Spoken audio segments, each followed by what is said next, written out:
Muy buenos días a todas y a todos. Habéis hecho muy bien en elegir esta mañana para pasarla aquí y gracias por ello, porque seguro que vamos a pasar todos un buen rato. Elegir también en el tiempo libre maneras de formarnos y de crecer juntos, pues nos viene genial a todos. O sea que bienvenidos y también bienvenidos especialmente a los que venís siempre de más lejos, que es para agradeceros especialmente. Vosotros conocéis muy bien el hecho acaecido en todo el país judío, aunque la cosa empezó en Galilea. Después de que Juan predicó el bautismo, el hecho de Jesús de Nazaret, ungido por Dios con la fuerza del Espíritu Santo, que pasó haciendo el bien y curando a todos los oprimidos por el diablo, porque Dios estaba con él. Este texto recoge el sermón de Pedro en Cesarea, en casa del centurión Cornelio, y es un perfecto resumen de la fe de las primeras comunidades cristianas. Y esta expresión es la que pusimos en el cartel que anuncia esta jornada diocesana de formación. Se organiza desde el Centro Diocesano de Formación, que, como bien sabéis, recoge un poco el sentir de la vida de la diócesis en cuanto a necesidades de formación que vamos teniendo, que vamos detectando desde las delegaciones, los secretariados, las zonas pastorales, las comunidades. Si el año pasado Fernando Vidal nos hacía una propuesta de trabajo en nuestras comunidades con las personas de los 30 a los 55 años, desde un estudio que se hizo, este año hemos seguido trabajando el objetivo diocesano que teníamos desde el año pasado en la programación diocesana: plantear y trabajar claves pastorales y pedagógicas que favorezcan dinámicas y procesos de iniciación cristiana.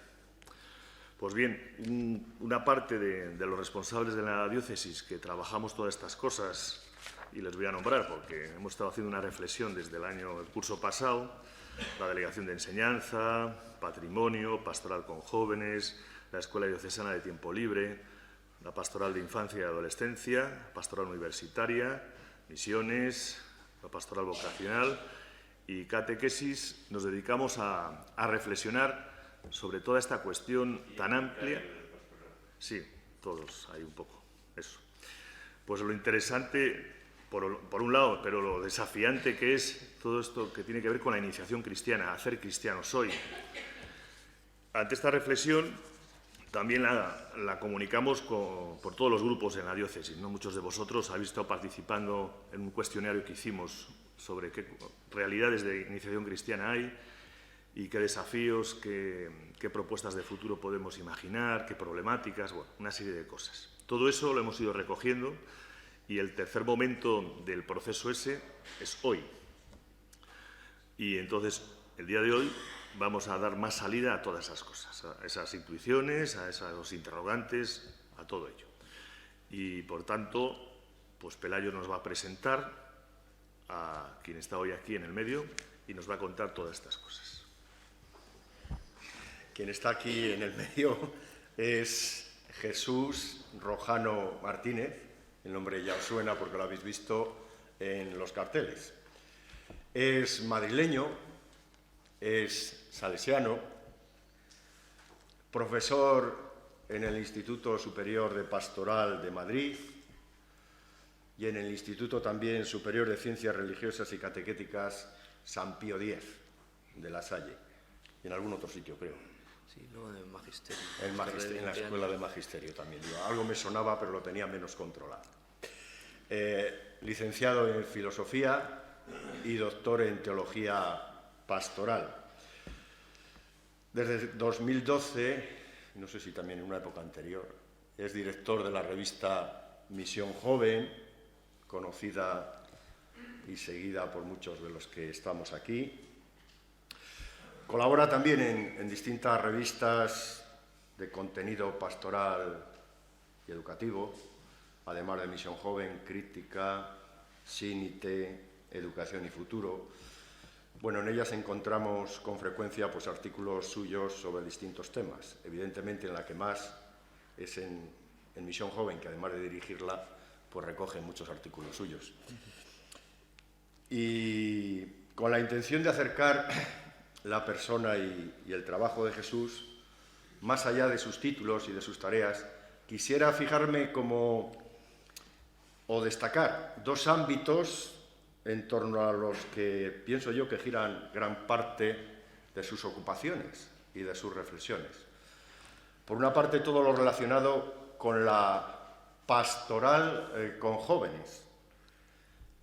Es difícil encontrar foros, conversaciones, seminarios, jornadas en torno a jóvenes y pastoral con jóvenes en las que él no esté presente, en las que no tenga alguna ponencia o alguna aportación. Y por otra parte, otro ámbito es cultura de hoy y fe cristiana.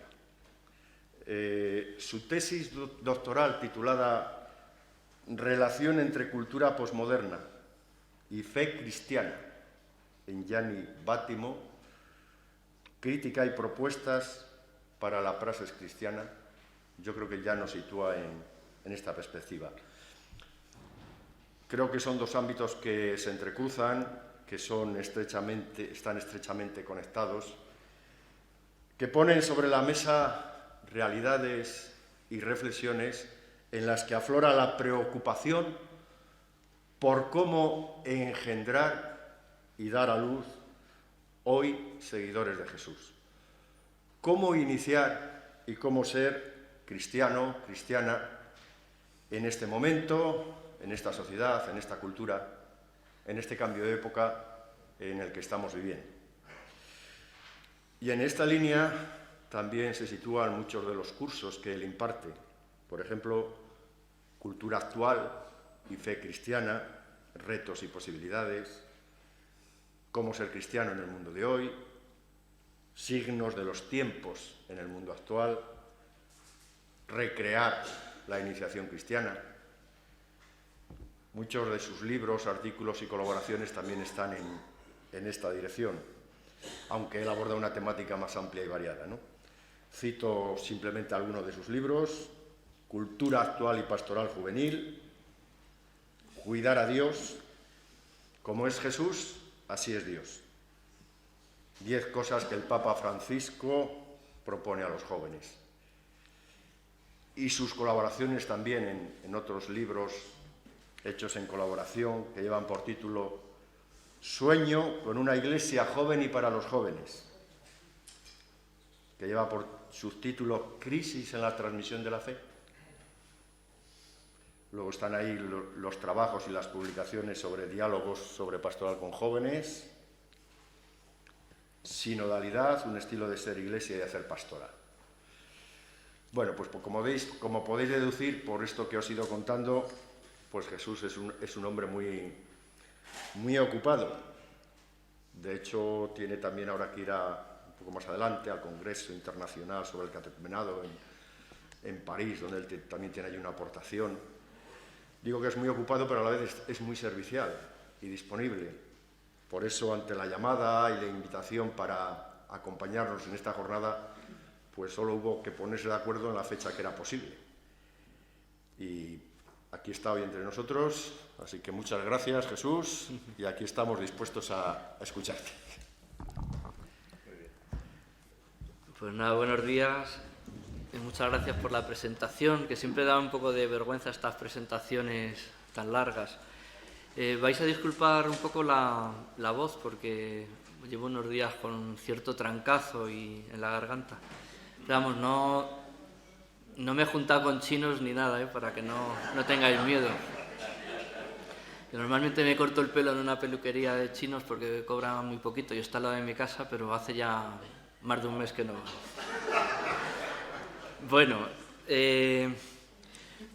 dicho todo esto, pues, a ver, ¿a qué hora sería prudente acabar esta primera? 1 hora, vale. En realidad, el guión que tenéis es para las 2 charlas, o sea que cuando vaya el tiempo cortamos y luego seguimos, ¿no? Bueno, ahí tenéis el título, algunas propuestas para recrear la iniciación cristiana. Entonces, está claro que el marco de las cosas que voy a decir es sobre todo la llamada del Papa Francisco a la evangelización y la conversión pastoral en el Evangelii Gaudium. Ahí tenéis incluso un chistecito que salió cuando se publicó Evangelii Gaudium. Veis a la derecha al Papa intentando, que se dirige a los fieles cristianos para invitar a una nueva etapa evangelizadora, ¿no? Que la Evangelii Gaudium, que la escribe pocos meses después de ser elegido Papa, pues está marcando el pontificado, ¿no? Y para nosotros, el grupo que estamos aquí, es muy importante. Eso es como la guía para la Iglesia en los próximos años, ¿no? Y luego también en el sínodo sobre los jóvenes, que se celebró en 2018, aunque ha sido un proceso largo, la idea que ha tenido más importancia es la sinodalidad, que creo que también la habéis estado trabajando, ¿no? Entonces, eso es un poco la perspectiva desde la que voy a hablar. Christus Vivit, que sabéis que es la exhortación postsinodal después del sínodo de los jóvenes. Me voy a fijar en unos números de Evangelii Gaudium, en donde dice el Papa lo siguiente, que una cultura inédita late y se elabora en la ciudad. Requiere imaginar espacios de oración y de comunión con características novedosas, más atractivas y significativas para los habitantes urbanos. Hablando con Pelayo cuando me invitó, dice, hombre, Palencia no es Madrid, hay mucha gente que va a venir de parroquias rurales. Cuando el Papa Francisco habla de la ciudad como nuevo modelo, se está refiriendo en general a la cultura que tenemos. O sea, que uno puede vivir en un pueblo pequeño a través de Internet, la televisión, las redes sociales, participa ya de esta cultura nueva, ¿no? Entonces, una de las cosas que dicen estos números el Papa es que hace 40 o 50 años la cultura que había, por ejemplo, en España, pues era de raíz cristiana. Y en cambio ahora hay muchos relatos culturales, convivimos con otros relatos culturales al lado nuestro y no tienen por qué ser malos, o sea, tienen su visión de la vida, su cosmovisión. Y pide el Papa en estos números que seamos capaces de esos nuevos relatos, nuevas formas de ver la vida, paradigmas vitales, que seamos capaces de dialogar con ellos y proponerles el Evangelio también, ¿no? Bueno, esta diapositiva, a lo mejor la diapositiva no se ve bien, pero lo tenéis ahí en la hoja, es recordaros algo que sabéis todos, pero es como recordarlo así como marco al principio, cómo ha sido la evolución de los procesos de iniciación cristiana.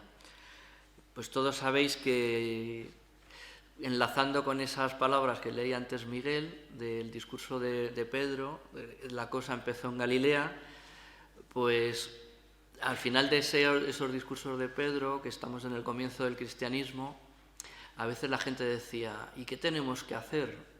O sea, habían escuchado el Evangelio y se suscitaba en ellos el deseo de vivir ese Evangelio. Entonces, el anuncio del Evangelio, cuando era aceptado, daba lugar a un proceso de conversión. ¿Sabéis? Conversión, metano, ya es cambiar de mentalidad. El que quería seguir a Jesús tenía que hacer como un cambio fuerte en su vida y ese cambio no era de golpe. Los casos de conversiones como la de San Pablo, San Francisco de Asís, pues son la excepción. Normalmente ese cambio lleva tiempo, la persona tiene que trabajar mucho. Entonces, eso lleva a la instauración del catecumenado, que sabéis que es un proceso que eran como 3 años, 2, 3 años, que ya exigía una admisión al catecumenado. ¿Por qué quieres ser cristiano? Pues por esto y por esto. A ver, piénsatelo más. Vuelve cuando lo hayas pensado más. O sea que no se apuntaba a uno sin más, ¿no? Entonces, como sabéis, en esos 2, 3 años había un proceso de enseñanza sobre Jesús, sobre Dios, pero no solo enseñanza, sino que era una iniciación integral. O sea, que empezaban a practicar la vida cristiana, aprendían a rezar, a conocer y leer la palabra, se iban metiendo poco a poco en la comunidad. Hay una expresión que ahora estamos recuperando, que usan los padres de la Iglesia, que dicen que hacerse cristiano es como sumergirse en una piscina. Entonces tú, si te sumerges, entonces el agua sí que te entra por todos los poros. Si te caen unas gotas solo, como hace rato que llovía pero poco, pues apenas tiene efecto dentro de ti, ¿no? Entonces esa inmersión era muy importante, lo cual exigía, que eso va a salir varias veces, que la comunidad cristiana fuera nutritiva, que es una expresión que usan algunos padres de la Iglesia. O sea, que el que entra ahí, neófito, nuevo, se tiene que alimentar. Incluso usan esa expresión los padres de la Iglesia. El que llega nuevo y está empezando el catecumenado tiene que recibir al principio leche, no alimentos muy sólidos, que los bebés no pueden comer alimentos sólidos. Leche, luego poco a poco otras cosas, y establecen ese símil con lo que es iniciarse en la vida cristiana. Bueno, luego sabéis que hay una serie de ritos de paso, de escrutinios para ver si la persona de verdad se está haciendo cristiana. Hay muchos textos ya del 300 y pico, del 400, que San Ambrosio, San Agustín, empiezan a quejarse de que algunos no van con autenticidad, que se quiere hacer cristiano o cristiana porque es una exigencia a partir del 390 y tantos, 400, para tener un cargo ser cristiano. Entonces, si cuando empieza el catecumenado el que entraba en la comunidad cristiana se arriesgaba a ser martirizado, 2 siglos después ya no hay ningún riesgo, incluso es una ventaja. Entonces, enseguida empiezan a advertir que esos procesos se pueden hacer de cualquier manera, sin autenticidad, etc., ¿no? Bueno, luego llegaba la celebración de los sacramentos de iniciación, en la vigilia pascual, bautismo, confirmación, Eucaristía, y después de ser bautizados y ser confirmados y recibir la Eucaristía, no le decían, ala, ya estás, ya te puedes ir, sino que había un rodaje posterior, entre comillas lo de rodaje, que son las catequesis mistagógicas, que se le invita al cristiano o cristiana nuevo o nueva a saborear lo que ha hecho, a darle más vueltas, a enterarse más, a empezar a ser cristiano ayudado por padrino, la comunidad, es el propio obispo, al principio en las ciudades pequeñas, el que da esas catequesis mistagógicas, algunas son muy famosas, como de San Cirilo de Jerusalén y otros, ¿no? Bueno, esto que yo creo que lo sabéis todos, en el fondo es lo que estamos intentando. ¿Cómo recuperamos esto? No lo podemos hacer igual, han pasado 17 siglos, pero la esencia de que, como decía Tertuliano, uno no nace cristiano, sino que se hace cristiano, la esencia de eso es los intentos de recrear la iniciación, ¿no? ¿Qué pasó a partir del siglo IV? Que esto también es una historia que habéis oído contar muchas veces y lo resumo rápido, ¿no? Pues a partir de que en el año 391, con Teodosio, la religión cristiana en solo 70 años ha pasado de ser perseguida, que deja de ser perseguida en el 313, a ser la religión oficial del imperio. Entonces eso lleva a que se quieran hacer cristianos muchos sin un deseo auténtico, sino por intereses, que es lo peor, o en caso menos malo, pues porque lo van haciendo todos. Pero no hay, ¿qué es lo que falta? Eso es lo que quiero recalcar. Falta el proceso de conversión. Uno que ha oído el Evangelio, que dice, yo quiero ser seguidor de Jesús, quiero apuntarme.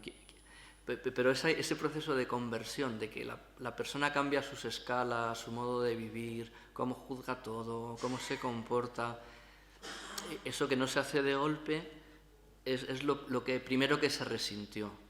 Cuando se deja de hacer ese catecumenado tan serio, se ve que como se cree, aunque no siempre ha sido así de tanto, que ya la sociedad es cristiana, entonces el niño o la niña, pues creciendo en esa sociedad con sus padres, en la parroquia, su familia, siglos después cuando empieza a haber colegios, pues son católicos, son cristianos.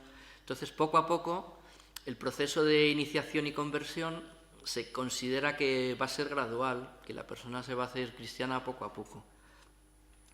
Luego está el tema de bautizar a los niños enseguida, ¿no? Cuanto antes, os suena esto, ¿no? Por pues eso, si se morían, si pasaba algo.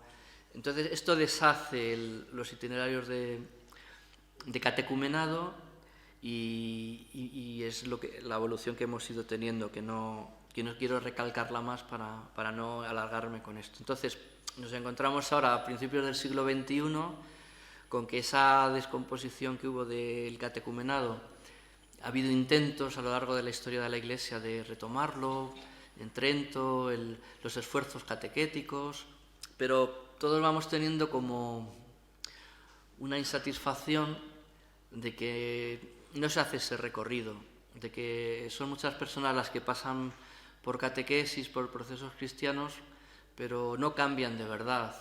O sea, no se hacen cristianos o cristianas del todo, que de verdad su vida sea Jesús, que intenten vivir como Jesús, etcétera, etcétera, ¿no? Bueno, paso ya a hablar de la situación que tenemos nosotros hoy.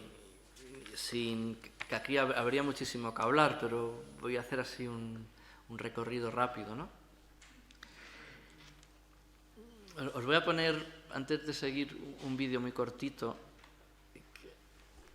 que él solo pues explica lo que ha pasado.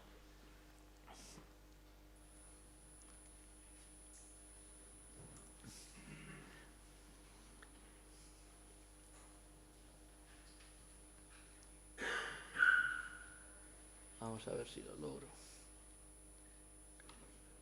Sí. Yo creo que se explica solo. Está en inglés alguna cosilla, pero se entiende bien.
Bueno, este vídeo lo hace un psicólogo italiano que se apellida Riva, que tiene una página, está en italiano, que se llama Nativos Digitales y que habla sobre cómo está influyendo Internet, la nueva tecnología en los niños y adolescentes, ¿no?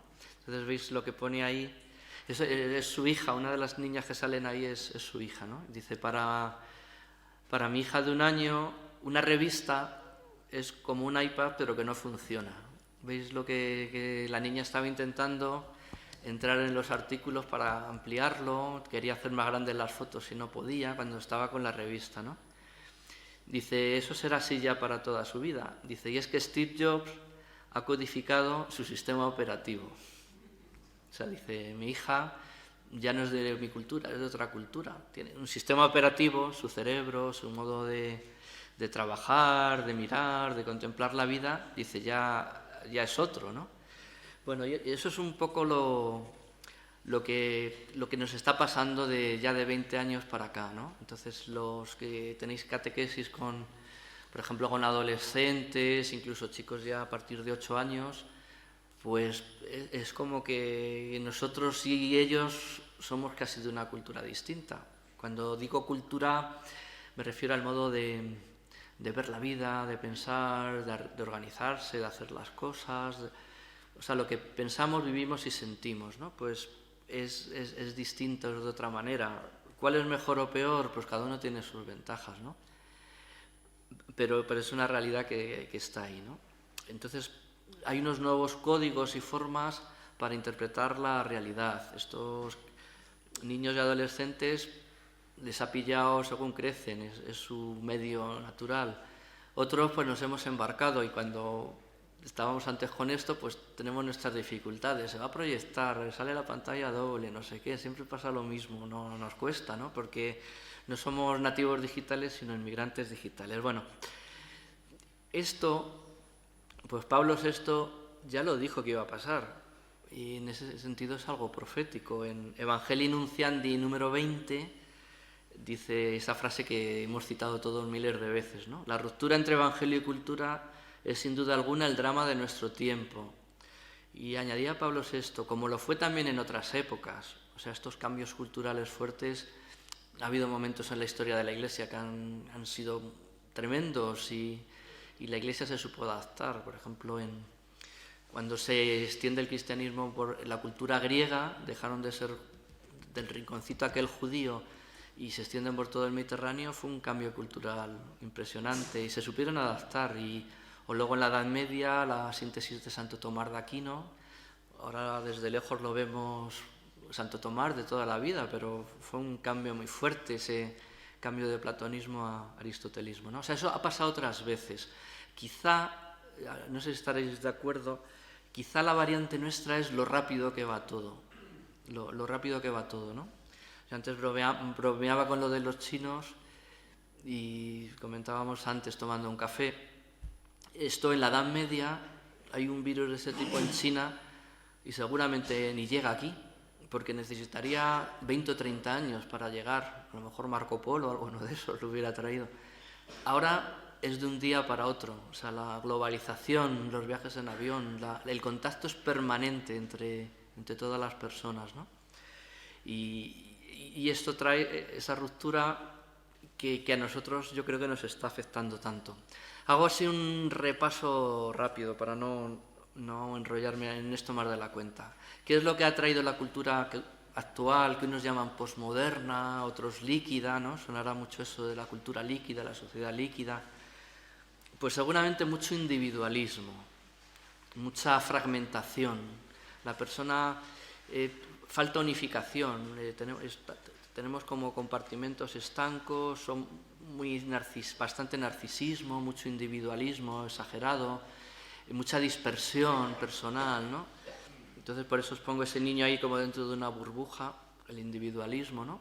Claro, fijaros las consecuencias que esto tiene para decir a alguien que es muy importante pertenecer a una comunidad, a las duras y a las maduras. La postura cristiana sería, es mejor mal acompañado que solo. Y la gente, mejor solo que mal acompañado, hoy se ha llevado ya a la exageración, ¿no? Hay el libro ese que os pongo ahí en la diapositiva a la izquierda, de Ulrich Beck, que es un sociólogo de Múnich que murió hace pocos años, habla de que hoy la gente se hace su propia religión. Ese individualismo llevado al terreno religioso hace que cada uno se elabore su Dios personal. Y ahí da muchos datos, es muy interesante el libro este, ¿no? Entonces, esta nueva cultura digital, como hemos dicho, está produciendo un cambio antropológico, ¿no? En el Sínodo sobre los jóvenes, en los documentos previos, el Instrumentum Laboris, luego el documento final, dedica muchos párrafos y de modo interesante a hablar de cómo influye la cultura digital en los jóvenes.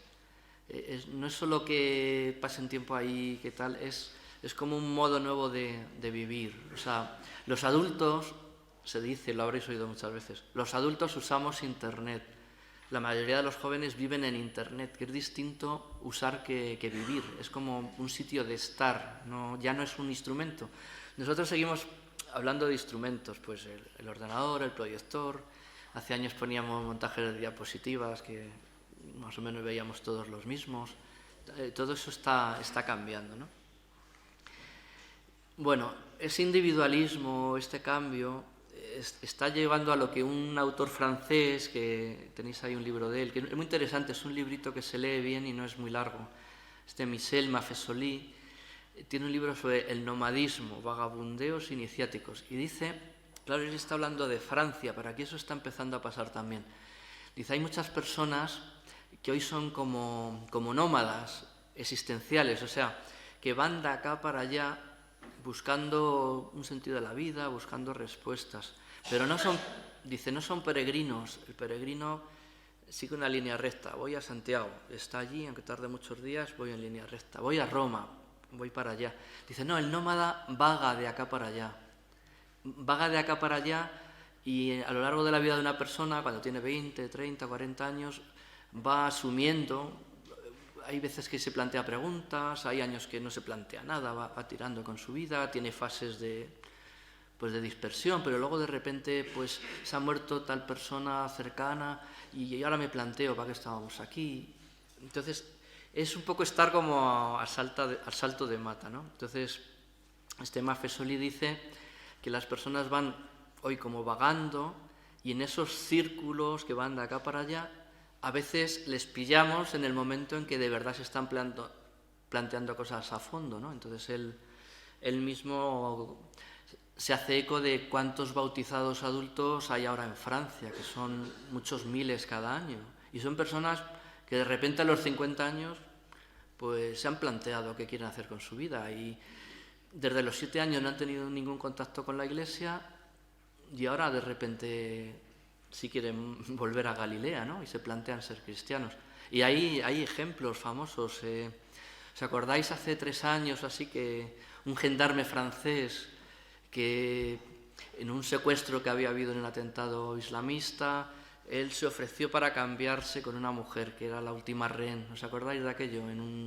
Era en un pueblo, en una superficie comercial. Y entonces el policía, que tenía 50 y tantos años, le dijo al otro, me cambio yo por ella. Y hizo eso, se cambió por ella.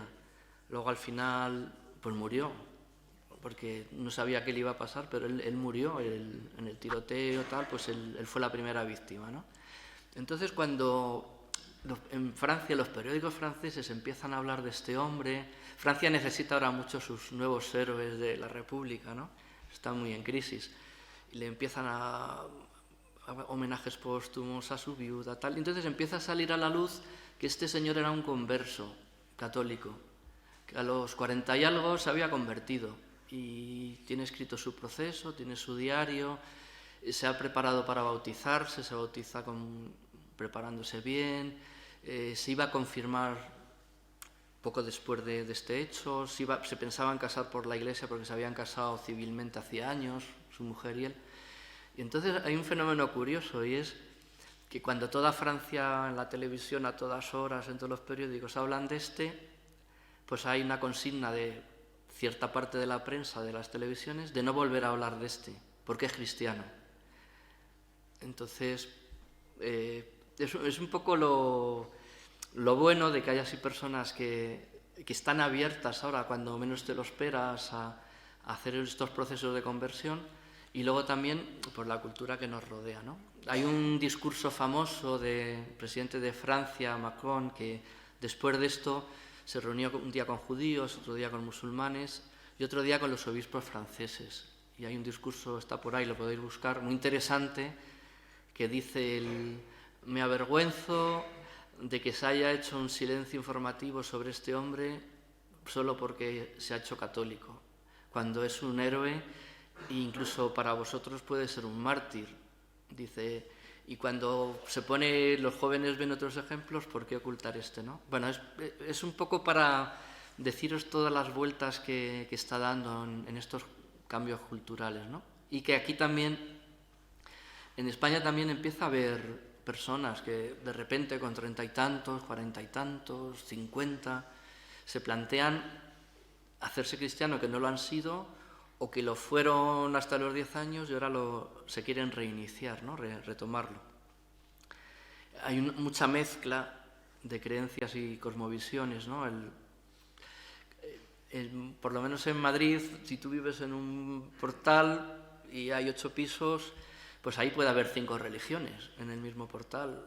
Hay unos musulmanes, hay algún católico, hay cristianos que lo son de nombre y han dejado de serlo, hay ateos, puede haber de todo, ¿no?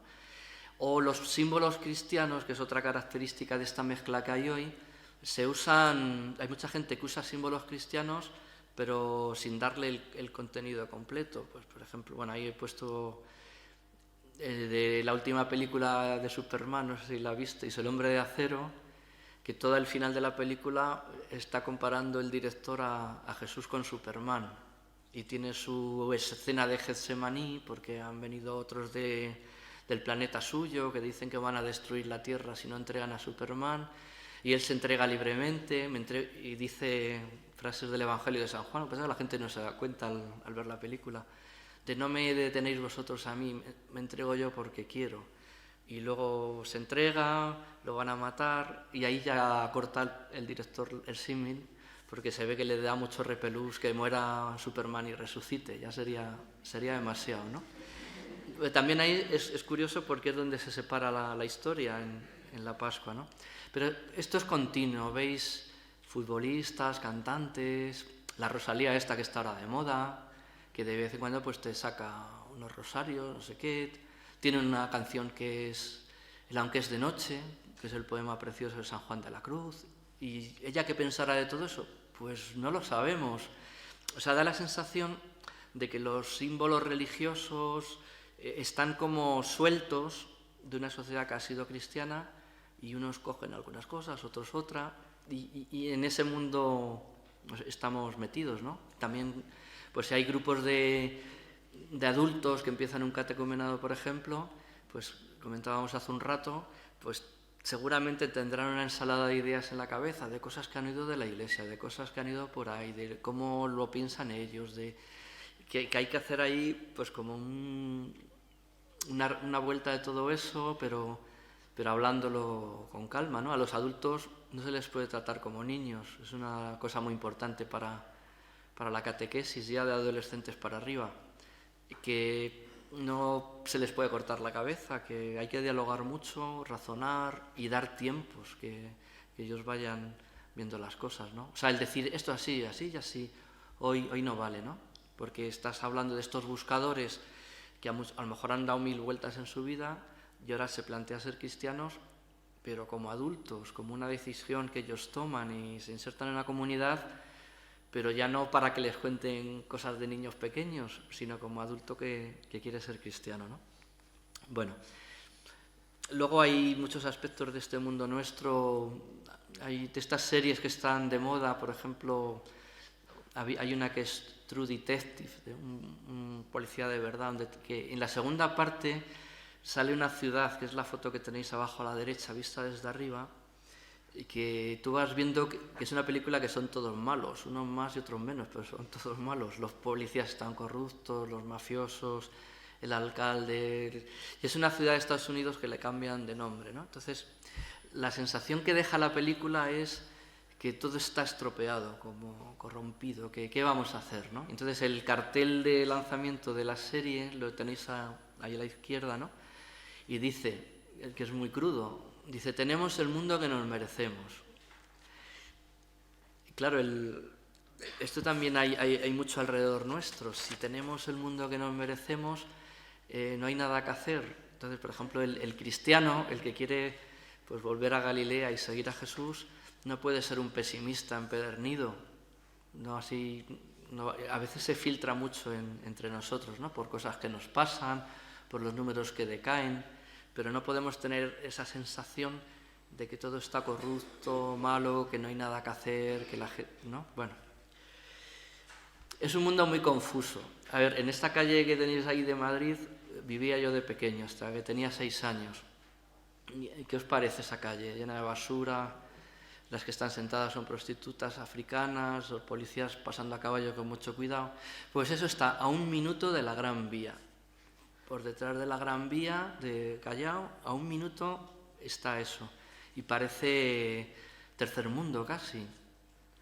Y si te vas a la periferia está todo mal, pues no, a la periferia te encuentras sitios como estos en Madrid. La finca donde viven casi todos los jugadores del Madrid y todo eso. ¿Qué quiero decir con esto? Que es un mundo muy confuso. Antes el centro estaba bien, la periferia va peor, ahora está todo mezclado. Por ejemplo, el centro de las grandes ciudades, por lo menos en Madrid, está muy deteriorado. Entonces uno le mandan a una parroquia, vas al centro de Madrid, sí, qué bien, tal. Pues ahí al lado de esto, aquí detrás, de donde vienen los policías, hay una parroquia, la de San Martín de Madrid, que es grande. Ahí se casaron mis padres, bautizaron a mí. O sea que está todo mezclado, confuso, ¿no? Bueno, entonces todas estas amenazas el nihilismo, no creer en nada, la superficialidad que nos rodea, el relativismo, este individualismo que he contado, que cuesta mucho pertenecer a una institución, no solo a las parroquias, también a los sindicatos, a los partidos. La gente a lo mejor entra, se asocia mientras le conviene, luego le deja, ¿no? La rebaja del compromiso, cuesta personas que se comprometan durante años en algo, entran y salen muchas veces. Los voluntariados juveniles pasa mucho eso, entran, se cansan y lo dejan, ¿no? Y son pocos los que no son frágiles, sino que continúan. Se ha acentuado en cierto modo la secularización, pero tampoco, decía antes, no podemos ser pesimistas del todo, porque esta cultura nueva también trae posibilidades que los cristianos podemos aprovechar.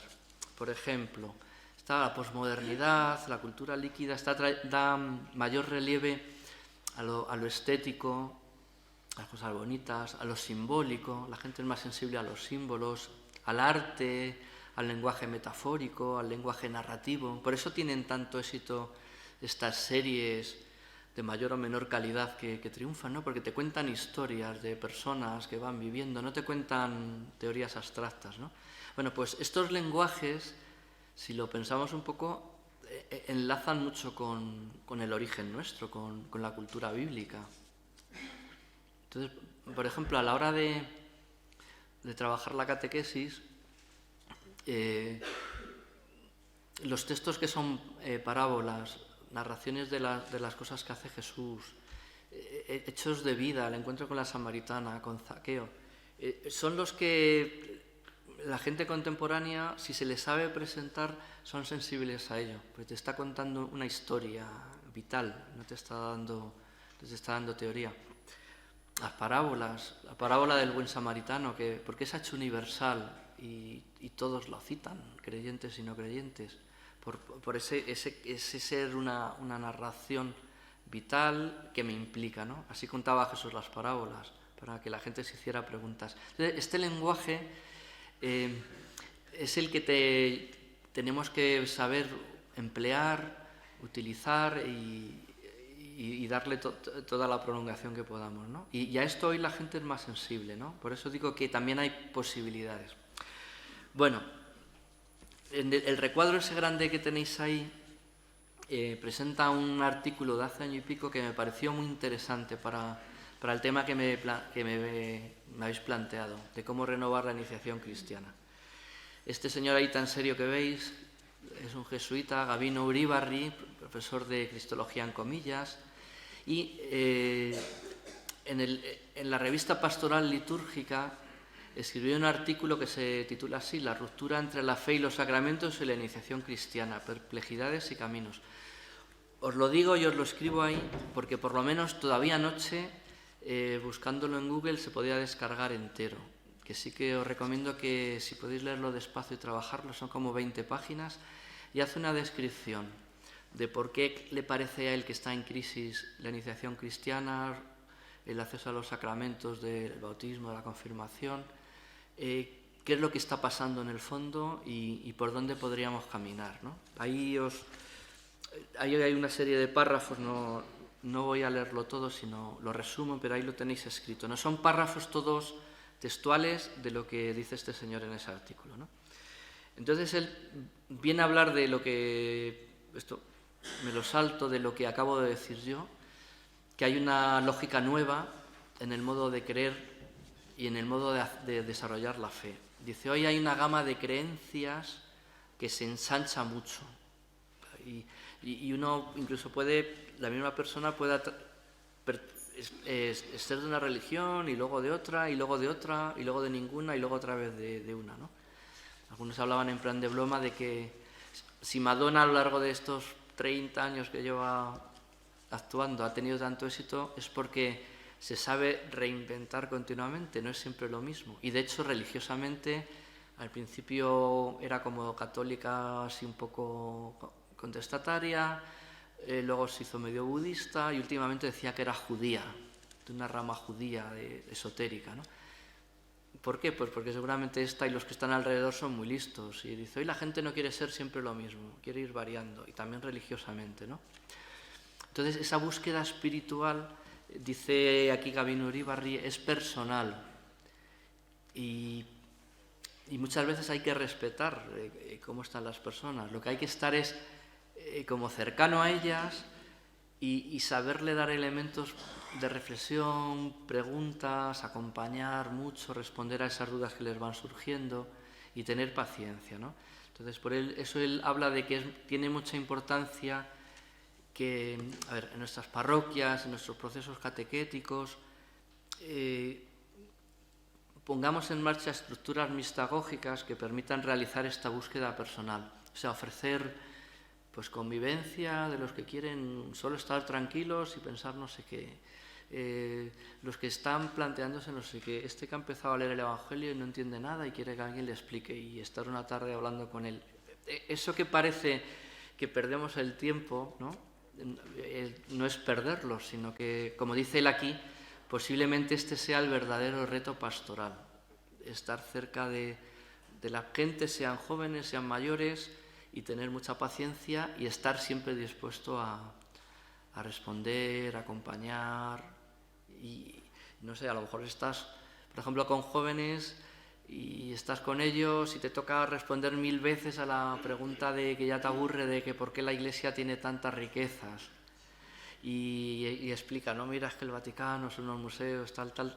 Y a lo mejor a la 5ª vez ya estás harto de decir siempre lo mismo. Pero es que este que ha venido ahora te ha preguntado ahora, él no te ha oído hablar otras veces. O sea, esa paciencia de escuchar mucho a las personas, sus preguntas, aunque sean algunas al principio demagógicas, es muy, muy importante, ¿no? Dice él. Y ahora él establece una diferencia que es de este sociólogo norteamericano de la religión, que tenéis ahí el nombre, Robert Woodnow. Él en las religiones, también en el cristianismo, dice que hay moradores y buscadores. Los moradores son, o sea, los que habitan, las personas que son de verdad cristianas y tendrán sus fallos, pero son cristianas, participan en la Eucaristía del domingo, por lo menos normalmente, siguen los procesos. Y buscadores son estos que están ahí como dando vueltas y en alguna de esas vueltas a veces se acercan a nosotros, a la parroquia, a tal grupo, a tal persona o en tal conversación de bar. Entonces dice Gabino Uribarri que tendríamos que esforzarnos para atender a esos dos grandes grupos y toda la escala de grises que hay entre medias, ¿no? Dejar que se acerque la gente en búsqueda, respetando al máximo su itinerario personal, sin juzgarles, dice, pero a la vez ofrecer una forma concreta de espiritualidad con un formato eclesial, cristiano más claro. Entonces, claro, él a lo que nos está invitando es que atendamos a unos y a otros. Y aquí seguramente viene el que diga uno, bueno, nosotros estamos en la parroquia, tenemos 8 pueblos, está el cura y 2 o 3 personas que estáis ahí comprometidos. ¿Cómo tenemos actividades para los que se acercan y tienen tantas dudas, para los que están y hay que darles pues contenido serio, una identidad cristiana sólida? ¿Cómo nos apañamos? La respuesta sería lo que ha dicho el Sínodo de los Jóvenes, que va a seguir en los próximos años hablándose mucho. O sea, la respuesta sería la sinodalidad. O sea, el esforzarnos mucho en crear equipos que sean capaces de atender a estos diversos grupos de personas, sin estresarnos, sino intentar a unos y a otros y crear. Por ejemplo, hablando de esto hace poco a un grupo de párrocos en Madrid, un sacerdote joven que estaba de párroco decía, iglesia en salida, que vaya a ver el barrio. Dice, sí, pero si yo me voy por la tarde a ver el barrio y a visitar a gente, pues entran en la parroquia y roban, entonces la tengo que cerrar con llave. Entonces, claro, la respuesta es, no has entendido nada de sinodalidad, estás todavía en primero de sinodalidad al principio. ¿Por qué? Porque lo que hay que hacer es crear equipos. Entonces, tú será muy bueno párroco que un par de tardes te vayas por ahí y estés con la gente en el barrio. Pues hay personas del equipo que están ahí en la iglesia, reciben a las personas y atienden. Y al revés, y otro día estás tú y los otros hacen eso. siempre que se habla de eso, la respuesta que suele salir es que no tenemos gente ni tiempo para hacer eso. Pero sin embargo, si invertimos tiempo y esfuerzo en cada sitio, en crear equipos, aunque sea pues en este grupo de pueblo, esta unidad pastoral, este grupo de personas, y yo sé a quién dirigir, que viene ahí preguntando cosas extrañas, pero tiene un poco de inquietud, y a quién dirigir estas personas que tienen un compromiso cristiano serio y quieren un grupo que les exija. Entonces sería crear ese tejido que dé respuesta a unas cosas y otras. Luego, cada uno, cada una, haremos lo que podamos, ¿vale? Todas estas propuestas no son para sentirse culpable de que yo no lo estoy haciendo, sino haremos lo que podamos y felices de hacerlo, ¿no? Bueno, y hay el párrafo final sí que me parece muy interesante de este artículo, lo tenéis ahí, donde pone lo decisivo.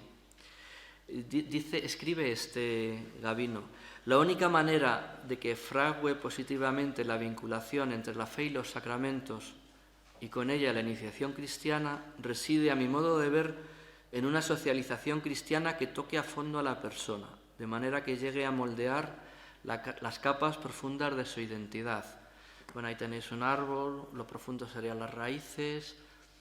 Pues son cosas que he sacado por ahí de internet así deprisa corriendo, pero el esquema que tenéis a la izquierda de cualquier psicólogo, pues es las capas de la personalidad de una persona, ¿no?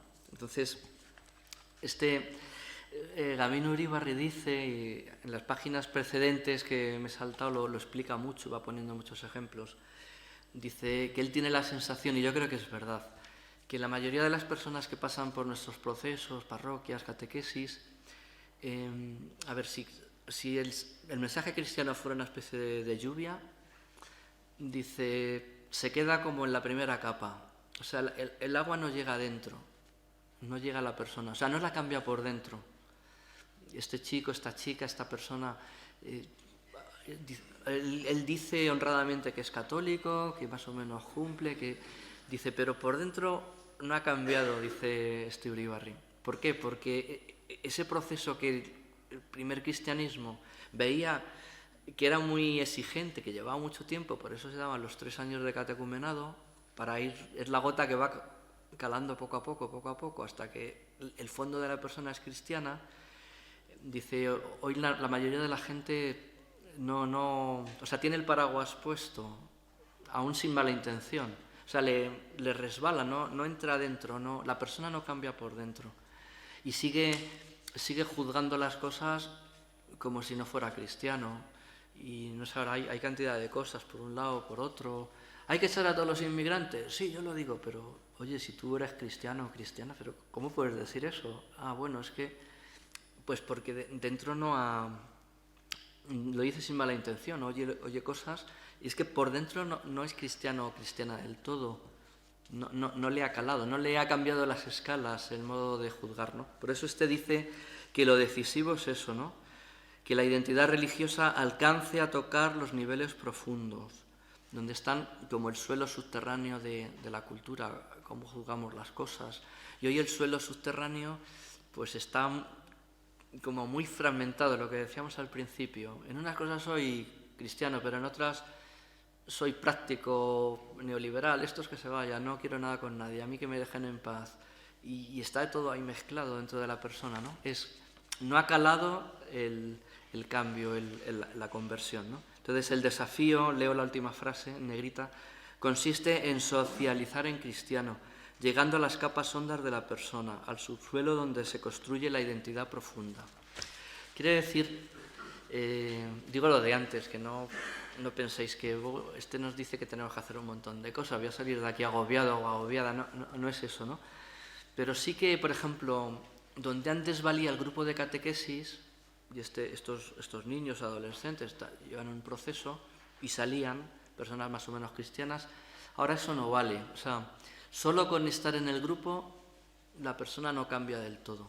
Entonces exigirá pues esto de lo que está hablando la Iglesia Universal continuamente, y en el Sínodo de los Jóvenes se ha tratado mucho, el acompañamiento personal. O sea, el catequista, la catequista, además del grupo, debe esforzarse por hablar con cada uno, con cada una. Si son adultos, más. Si son adolescentes, pues mucho. Si son niños, pues a su estilo. O sea, pero que la hora de grupo no vale. O la clase de religión que doy en el instituto no vale para hacer una persona cristiana. Ayuda, pero para que cale del todo es lo que dice Amin Uribarri, y es lo que yo pienso hace mucho, pero yo creo que él lo explica mejor y muy ordenado, ¿no? Entonces, lo que hacíamos normalmente se queda en la superficie, y no es que seamos malos catequistas o malos párrocos, no es nada de eso. Es que esta cultura es tan distinta que para llegar al fondo de la persona hace falta mucho tiempo, mucho acompañamiento, mucho estar con ella. Que la catequesis, por ejemplo, bueno, eso lo sabéis de sobra, que no es solo contar unas cosas, sino que es enseñar desde cero a rezar. Y a lo mejor son personas de 50 años que están yendo a un grupo de adultos, pero no saben rezar, nunca lo han hecho. Pues hay que hacerlo con ellos. Y a lo mejor hay que acompañarles a compromisos prácticos de Cáritas, social, lo que sea, y estar con ellos haciéndolo. Y vamos a ver tal cosa. Y digo, esto es que me exige mucho tiempo. A lo mejor lo que antes valía la hora del grupo, ahora te exige un acompañamiento más continuo de esas personas, ¿no? ¿Y como cuánto llevo? ¿3/4? Sí, un cuarto de hora más y corto ahí, ¿vale? Ahora veis que todo lo que sigue a continuación son como propuestas. Me hubiera gustado ordenaroslo más, ponerlo más ordenado, pero no están ordenadas del todo. De esto que pide este señor, por ejemplo, Uribarri, cómo hacer, qué instrumentos para hacer eso, que las personas de verdad puedan hacerse cristianas a fondo, sin violentarlas nunca, sin imponerle, porque hoy imponer siempre tiene efectos contraproducentes, de rechazo, de no quiero, déjame en paz.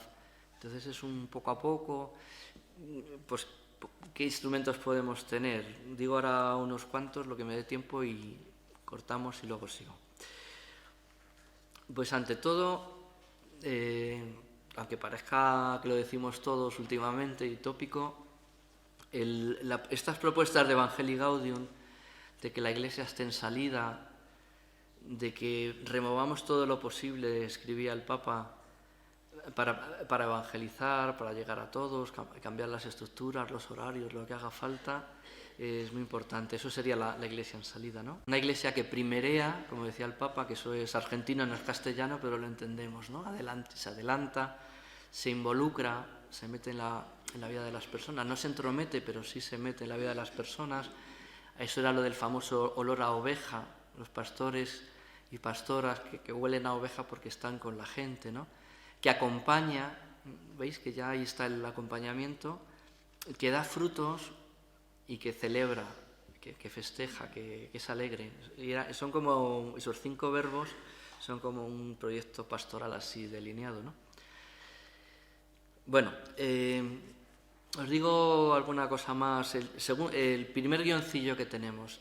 A ver, hay personas católicas, pero que vienen desde el ámbito así de la sociología, la filosofía, que nos dan mucha luz. Por ejemplo, este señor que tenéis ahí, que es Charles Taylor, es un filósofo canadiense, pero ahora cuando se hacen las listas de los 10 filósofos más importantes del mundo, este señor está casi siempre. Y es católico practicante. Siempre cuando hablas con chicos, yo doy clase en magisterio, ellos tienen la idea de todos los filósofos, científicos y gente importante hoy no cree. Y a veces tienes que decirle, pues fíjate fíjate la otra. Por ejemplo, hay una física italiana, a veces ha salido en la tele, que es la que dirige el proyecto del acelerador de partículas, ese que está en Ginebra, el CERN. Y cuando vino a España le hicieron una entrevista, salía en El Mundo y en otros periódicos. Usted como física, las físicas más importantes del mundo, y que es mujer y tal, será atea, ¿verdad? Todos los científicos son ateos. Y ella le dijo, pues no, mire, yo soy católica y no tengo ningún problema en ser científica y hacer física tal, y eso es un modo de acercarse a la realidad, y soy soy católica porque lo fui desde pequeña y luego lo he ido asumiendo, no lo he rechazado. Entonces, y el periodista insistía, ya, pero es que esto es atrasado, ¿no? Esto de ser cristiano. Y ella, o sea, que por ejemplo, estos modelos de personas que son científicos, pensadores y tal, y a la vez son católicos, muy interesante presentarlo. Por lo menos yo estoy pensando ahora en mis alumnos de 19, 20, 21 años que siempre cuentan estas cosas, ¿no? Bueno, este señor Charles Taylor tiene un librito que se llama La Era Secular. Es un librito de 1300 páginas. Cuando lo han traducido... Cuando han hecho la versión española, son 2 tomos así enormes, ahí tenéis la portada, La Era Secular se llama. Y es muy interesante porque él, como es católico, y a la vez es un filósofo de muchísima cultura, entonces en este libro lo que hace es, parte de una pregunta, dice, ¿por qué en 1500 lo normal era ser cristiano y era casi imposible ser ateo? O la gente que lo era, gente de mal vivir y gente así. Dice, ¿por qué ahora, dice él en 2010, que es cuando escribe el libro, la gente normal no es creyente y lo raro es ser cristiano en serio? Dice él, ¿qué ha pasado? Y entonces, claro, él coge estos 500 años, va repasando todo lo que ha pasado. Como tiene tanta cultura, te va hablando del arte, de los cuadros, de las cosas que salen, de la literatura, cómo progresivamente ha ido avanzando la secularización del pensamiento, de la filosofía, de la política. Entonces te va mostrando que ha sido un proceso que ha sido muy lento y que ahora se ha acelerado. Y también él dice, que eso es una tesis de él y bueno, todo el mundo ahora lo está aceptando, que no estamos yendo a un mundo no religioso, que vaya a ser ateo del todo, sino que lo que hay es que la religión, dice él, ha tenido un efecto supernova, estas estrellas que estallan en miles de fragmentos, ¿no? Dice, y ahora no hay... La gente, por ejemplo, en un país católico no es toda católica, sino que cogen elementos de cristianismo, pero me hago de esto, me hago del otro, me hago mi Dios personal. Hay agnósticos, hay musulmanes, hay cristianos raros, hay nueva era. O sea, hay, dice él, un pluralismo tremendo de opciones. Y entonces a lo que voy yo es que él dice que los católicos nos tenemos que acostumbrar a ser una opción entre otras, ¿no? Los que tenéis más edad o vamos teniendo más edad, pensábamos, lo bueno es ser cristiano, el que no lo es, por ignorancia, por lo que sea, pero no puede ser bueno del todo. Y este Charles Taylor dice que no, que hay cristianos buenos y malos y hay ateos buenos y malos. Dice, lo que tenemos que conseguir es que los que sean cristianos, que va a ser ya una minoría en estos países europeos, que lo sea convencida, y que lo sea feliz, insiste mucho en eso. Y entonces al final del libro comenta mucho la cita de Juan 10:10, que es bien fácil acordarse de los números, ¿no? Que es, yo he venido a traer vida y vida en abundancia. Dice hoy que hay tanto pluralismo religioso y tantas posturas, dice, la gente tiene que venir ahora a nosotros como en el primer cristianismo, por atracción, no porque ser cristiano sea lo menos malo, casi todo es malo, esto es lo menos malo, pues me hago católico. Dice, eso ya no puede funcionar así. Dice él, hay que atraer a las personas porque el Evangelio, lo de Jesús, ve que hace felices a los que lo viven a fondo y que nos mostramos felices, que es un manantial de vida en abundancia. Entonces, dice él que cree que la Iglesia, por lo menos sobre todo en Europa, dice, tendría que cambiar para presentar el ser cristiano como una cosa que te llena, que no eres tonto ni tonta, que lo has pensado muy bien y que te hace feliz. Entonces, yo no soy mejor persona que tú, ateo, lo que pasa que yo soy feliz con esto que me llena, que es creer en Jesús, y me comprometo como tú en cambiar el mundo. Además, yo creo que tú eres muy bueno, muy buena siendo ateo, si eres un buen ateo, pero yo intento vivir feliz lo mío. Entonces, ese acostumbrarse a ser una opción entre otras, dice este Taylor, nos va a reclamar el hacer más atractivo el cristianismo que vivimos y que presentamos. Que no somos unos amargados, que se puede ser feliz dándolo todo por los demás y mostrarlo de verdad, ¿no? Hay otro sociólogo que dice lo mismo, este se llama Hans Joas, también es de educación católica, es alemán, de Baviera, y dice, hoy la fe es una opción, dice, nos tenemos que acostumbrar, es una época en que la gente elige lo que quiere ser. Entonces, aunque evangelizar no es marketing, tenemos que presentar lo más atractivo de ser cristiano, pero que sin falsedad, con autenticidad, para atraer, y eso también lo dice el Papa y Benedicto XVI también lo escribió, que el cristianismo hoy tiene que crecer por atracción, porque se le muestra un modo de ser feliz y persona completa, madura a la gente. Y eso el Papa Francisco lo dice en Evangelii Gaudium.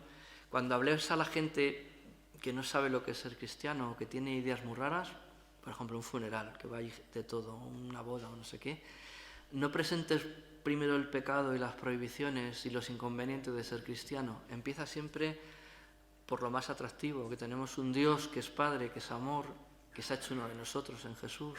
Dice, presentar siempre lo más atractivo, no por política de marketing, de engañar a la gente, sino porque tiene que salir de nosotros eso. Entonces, que el cristianismo hoy sea una opción entre otras nos da dificultad, pero también nos da la posibilidad como de presentarlo de otra manera, esforzarnos en hacerlo atractivo y en vivirlo nosotros con felicidad, aunque seamos menos. Y siempre vamos a ser minorías. No tiene que ser 100% católico de nuestra ciudad, de nuestro pueblo. Esto va a ser así. Entonces, si hay pocos cristianos, que seamos buenos cristianos y felices, y va a ser el modo de atraer a otros, ¿no?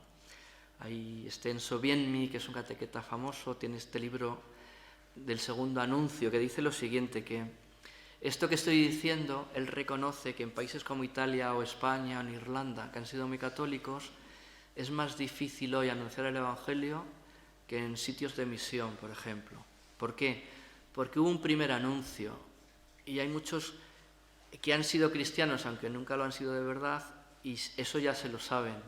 Entonces, hoy evangelizar, presentar la fe, es como un segundo anuncio que tiene que deshacer tópicos del primero y de esta gente que cree que ya sabe lo que es ser cristiano y lo ha descartado, para decirle que no, que mira, que era otra cosa, que es esto, mira cómo vivimos, mira cómo hacemos, mira, ¿no? Ese sería el segundo anuncio. Un segundo aspecto, y cuento esto y me quedo aquí, sería esto que nos pide el Papa Francisco. Nos pide, en los números que he leído al principio, que entremos en contacto con las nuevas culturas de esas ciudades invisibles con las que compartimos espacios sin interrelacionarnos. Las ciudades invisibles es una novela de un italiano, Calvino, y el Papa lo usa para decir lo siguiente. Hoy en una ciudad, sea grande o pequeña, incluso en un pueblo, los que habitamos ahí es como si fuéramos varias tribus o ciudades distintas, que nos cruzamos por la calle o en Madrid en el metro. Dice, pero compartimos, o sea, cada uno tiene su modelo de vida y se relaciona solo con los suyos. Entonces, el Papa Francisco, que tenemos que dejar de opinar que nuestra cultura, de este grupo católico que estamos aquí, somos los únicos buenos, los únicos que le damos un sentido de la vida, y relacionarnos con los demás y aprender de ellos y también proponerles el Evangelio. ¿Veis este chico que estáis saltando una valla? Habéis visto imágenes de estas, ¿no? Eso se llama, es el parkour, que lo inventaron en Francia. La verdad es que lo inventaron en algunos barrios del Extrarradio de París, de Marsella, de chavales pues para escaparse de la policía, sabiendo escalar edificios, saltar de acá, de allá. Eso que nació así, luego ha tenido una evolución curiosa. Os cuento rápido. Ahora 7 o 8 años yo daba clase también a chicos de bachiller, daba filosofía, esto de segundo bachiller, antes de la selectividad, y había un chico que no era cristiano, sus padres son hindúes, pero era muy inteligente, me sacaba todo 10 en todos los exámenes y hacía preguntas muy curiosas y tal. Y un día, en la semana de los exámenes decisivos, de que se juegan ir a selectividad o no, pues paseando por Madrid hay una zona que hay como muchas cuestas, calles que se cruzan, en la Cuesta de Santo Domingo, por si alguno conoce Madrid. Y entonces le veo yo a este con su sudadera, con su capuchón y rodeado de una panda de 7, 8, todos iguales, que de entrada daba un poco de repelús acercarse a ellos, y yo le vi por allí, adiós, adiós. Y al día siguiente le pregunto, oye, Rabi, se llamaba así, digo, ¿pero qué haces ahí? Haciendo el gamberro, que te estás jugando la selectividad, que lo llevas todo muy bien en vez de estudiar. Y se me quedó así mirando y dice, ¿hacer el gamberro? Dice, yo me creía que tú eras más culto, que no eras tan torpe en los juicios. Digo, me dejó así y le dije, vale, a ver, explícame. Y entonces me estuvo ahí poniendo unos vídeos de lo que era el parkour, la filosofía que había detrás, de un señor que el saber fluir, no detenerse ante los obstáculos, superarte a ti mismo, etcétera, etcétera. Y era, o sea, una filosofía de vida que para mí fue un mundo que se descubría y yo no tenía ni idea. Y ya entonces, vale. Luego, más adelante, cuando en Adviento, cuando iba a empezar el Adviento, le llamé al chaval este que estaba empezando la universidad. Oye, ¿por qué no nos preparas tú? ¿Te acuerdas que teníamos una oración por la mañana de 10 minutillos? Nos juntaban en un salón como este. ¿Por qué no nos preparas tú? Y dices, pero si yo no soy cristiano, ni creo, ni nada, ¿no? Pero cuenta eso del parkour. Entonces fue puso ahí unos vídeos, explicó lo que era, cómo nunca hay que rendirse, sino saltar o rodear, pero no pararse en la vida, tal. Fue explicando todo y estaban todos, chicos y chicas que normalmente no hacían mucho caso a esa oración de por la mañana, estaban embobados escuchándole. Y él termina de hablar y me dice a mí, que estaba así a su lado, dice, vale, ¿y esto qué tiene que ver con vuestro Adviento? Y entonces leímos la de preparar los caminos al Señor, rebajad las cumbres, elevad los valles, haced un camino, Digo, bueno, pues esto es el parkour cristiano, ¿lo veis? Y entonces él decía, anda, pues no había caído yo y tal. Pero vamos, es un ejemplo muy simplón, pero eso querría decir que podemos aprender de quien menos esperamos, de que las culturas que nos rodean, que también pueden ser aprovechables para la catequesis, para las cosas que contamos, para las cosas que hablamos con las personas. O sea, no pensar que todo es despreciable, que son unos gamberros y nada más, ¿no? Bueno, voy a hacer aquí la pausa.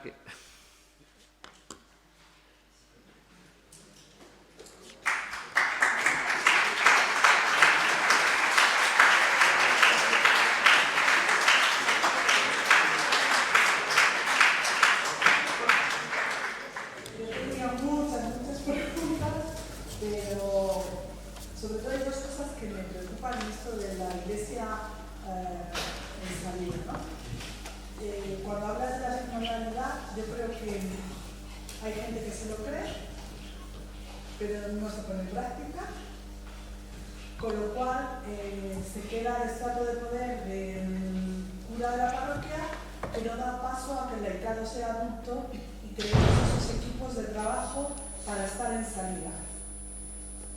Y la segunda cuestión es, yo por mí, lo veo por mí que me estoy haciendo mayor, yo ya estoy muy cansada, porque a lo mejor mi vida ha estado relacionada con mi infancia y juventud, en patearme las calles, en estar con ellos, en hacer parkour, entre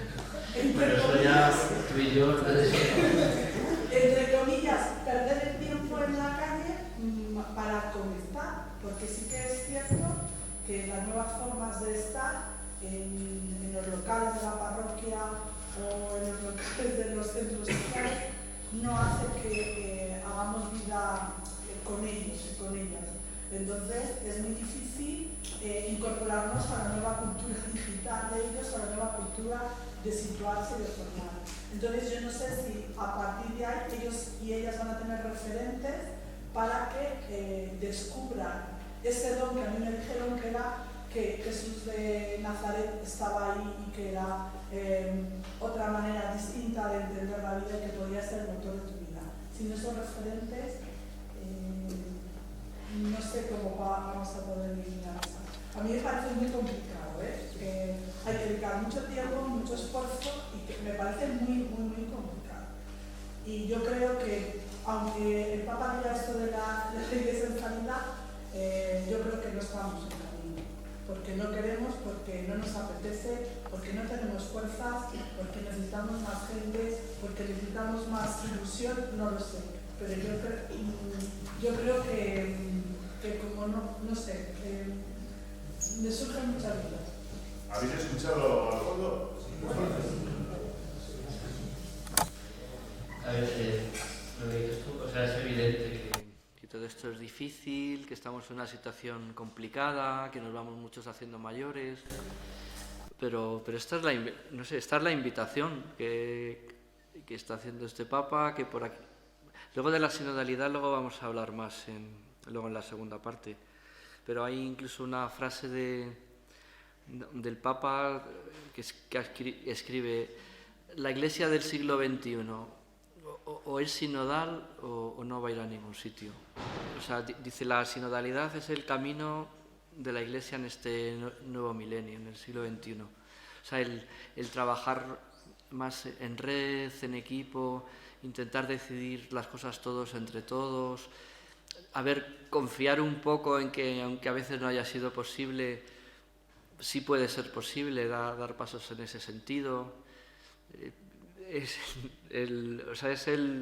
la invitación que se nos hace, y hay sitios que se van dando pequeños pasos, ¿no? La cosa es que seamos seáis pocos optimistas, intentar nosotros ahora, con este movimiento que hay en la Iglesia, pues serlo, ¿no? O sea, recetas mágicas no va a haber, pero yo creo que va por aquí, las posibles soluciones van por aquí. He dicho 2 o 3 veces, antes de que hicierais la pregunta, de estas pistas que estamos dando, que en el fondo son las de este pontificado, que no son para agobiarnos más o sentirnos culpables, o es que pues yo tengo tal edad y no voy a estar por las noches hasta las 4 en la discoteca para hablar con ellos. Bueno, pues cada una pues hará lo que pueda, pero el que sea en esta dirección de formar tejido comunitario, formar equipo, hacer las cosas juntos. El otro día estuve en Orense y después de mí venía una charla de un obispo auxiliar de Madrid que se llama José Cobo, y el título era así, lo puso así, de sinodalidad, 2 puntos. Era, o vamos juntos o no vamos a ningún lado. Así lo ponía, el que es muy chuleta, así es muy de Madrid. Y contaba todo esto, intentaba responder también a esa pregunta antes de que se la hicieran, ¿no? También al final hubo gente que dijo, pues a pesar de todo, yo lo veo muy mal, lo veo complicado. Bueno, peor lo tenían al principio los 12, ¿no?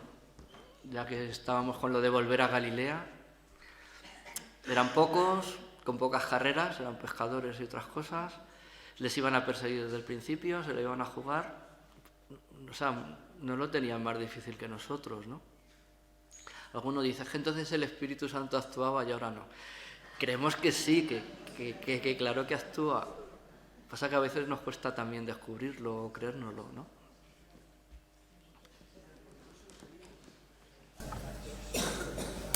Pues nada, primero muchas gracias por esta presentación muy interesante. Yo quería una breve pregunta, un breve comentario, ¿no? Sobre lo que se da de las posibilidades de la cultura moderna, postmoderna, esa posibilidad simbólica o esa posibilidad de encuentro, que yo creo que es verdad, porque muchos sitios se está cambiando esa dirección. Por ejemplo, el Centro de Lumen, los dominicos de Madrid, ¿no? Que son un referente del diálogo cultural contemporáneo. Pero claro, lo que veo también es que la cultura postmoderna, bueno, a nivel político, tiene un componente de reacción al cristianismo.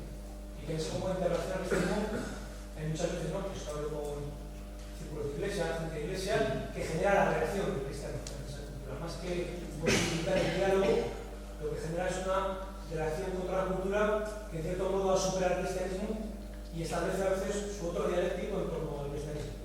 Como por ejemplo ha sido, ¿no? Toda la relación que ha habido en diferentes diarios, por diferentes voces, por un tema que no son exclusivos prematrimoniales. En principio es un tema que es de ordenación interna de los católicos, pero que mucho discurso feminista de la sexualidad se establece con el otro dialéctico del cursillo prematrimonial de los obispos, y en principio tampoco afecta a las otras personas, ¿no? ¿Cómo salimos de este callejón sin salida? Bueno, si tuviera una respuesta clara al 100%, no estaría aquí. Lo mismo ya estaba, no sé, en Roma de cardenal de la cultura o algo de eso, y que nunca había llegar, ¿no? Eso es lo primero. Vamos, lo que dices tú es muy importante y difícil, ¿no? Hay un librito que seguro que muchos lo habéis leído, que se lee muy bien, de un jesuita irlandés, Michael Paul Gallagher, que se llama El Evangelio en la cultura actual, que es de Salterre, estos libros pequeñitos, y él empieza comentando un cuadro. También intenta él comentar cuadros, películas, porque sería un poco el esquema más posmoderno. Y él comenta un cuadro de John Turner, este pintor inglés, que por la noche en el mar hay una tormenta tremenda de estas olas enormes y una barquita de pescadores que están ahí sobreviviendo como pueden. Y él dice, cuando yo era joven, además es irlandés, dice, el catolicismo estaba rodeado de un mar en calma, no había ningún problema. Dice, para mí esto es, la cultura que nos rodea es esto, es como la tormenta esa tremenda.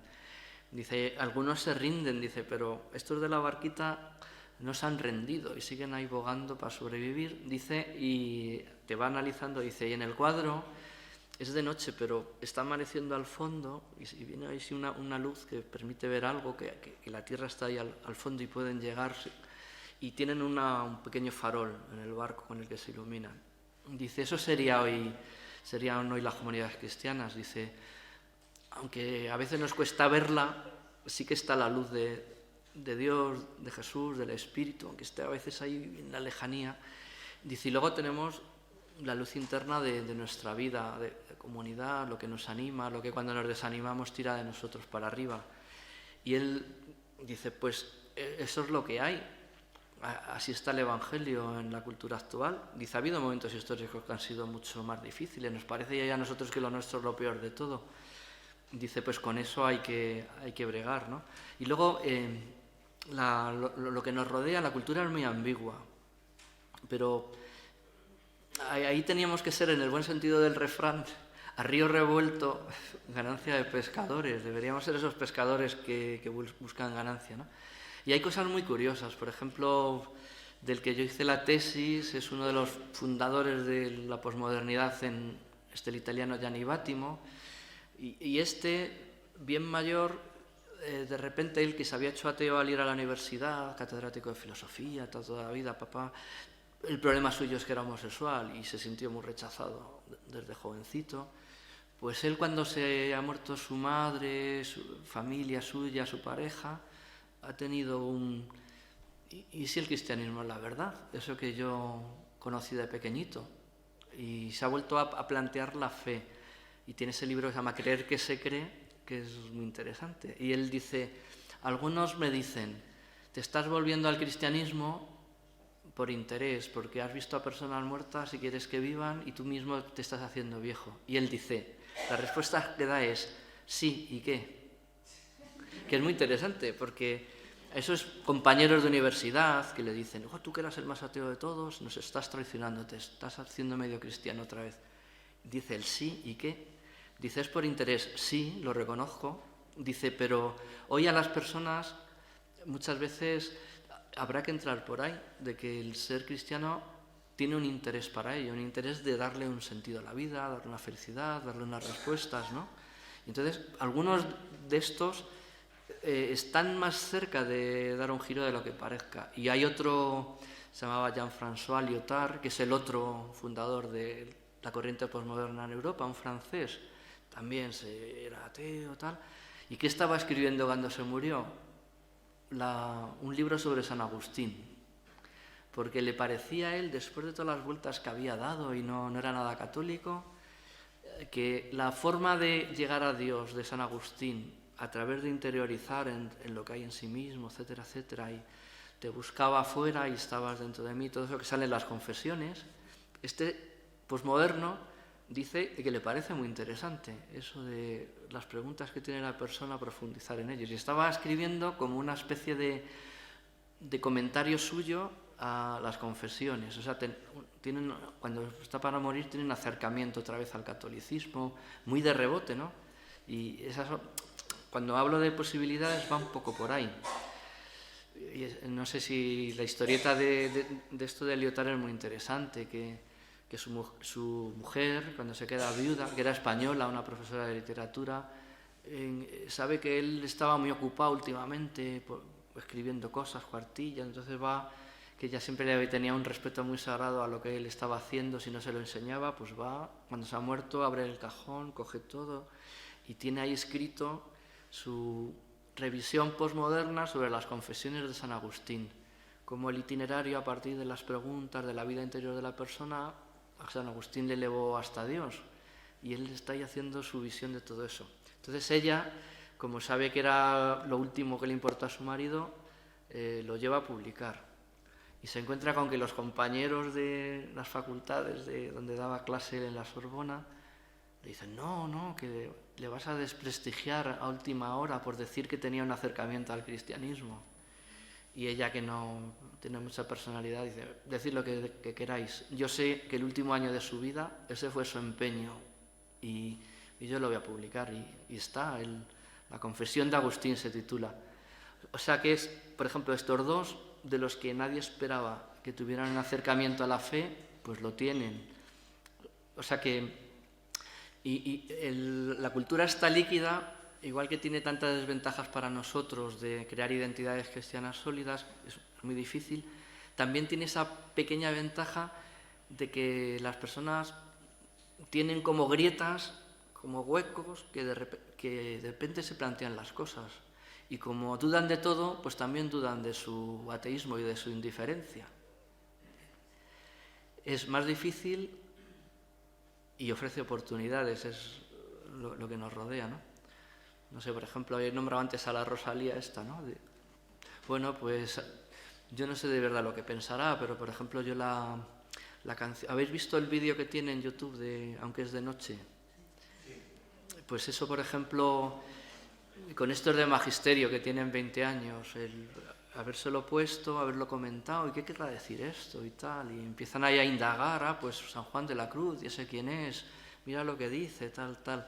Y luego ya cuando estaban intrigados, pues también les puse un vídeo de un marianista que se llama Dani Pajuelo, que tiene un comentario de 20 minutos que coge la canción, la va troceando, va poniendo trocitos mientras canta esta y lo que quiere decir, lo que es la noche, la fuente que emana dentro de ti, la alusión al pan de la Eucaristía al final. Y se quedan todos muy, muy asombrados, anda. ¿Por qué? Pues porque donde menos se lo esperan, ven que el Evangelio deja huellas, ¿no? Que se puede retomar, profundizar en eso, ¿no? Y cosas incluso muy absurdas, como coger trocitos de Juego de Tronos que trata la religión mucho, y salen 3 o 4 religiones distintas en competencia, y ponerles trocitos, que como lo han visto todos, anda, mira, y estos son... creen en muchos dioses, son politeístas. En cambio la de la mujer roja esta, pues creen en un solo Dios, y el otro no sé qué. Los sectones esos que son como los clérigos, pues se parece a la iglesia, no se parece, tal. Y a partir de ahí, pues pillas el hilo y comentas cosas. Sí, que me he enrollado mucho.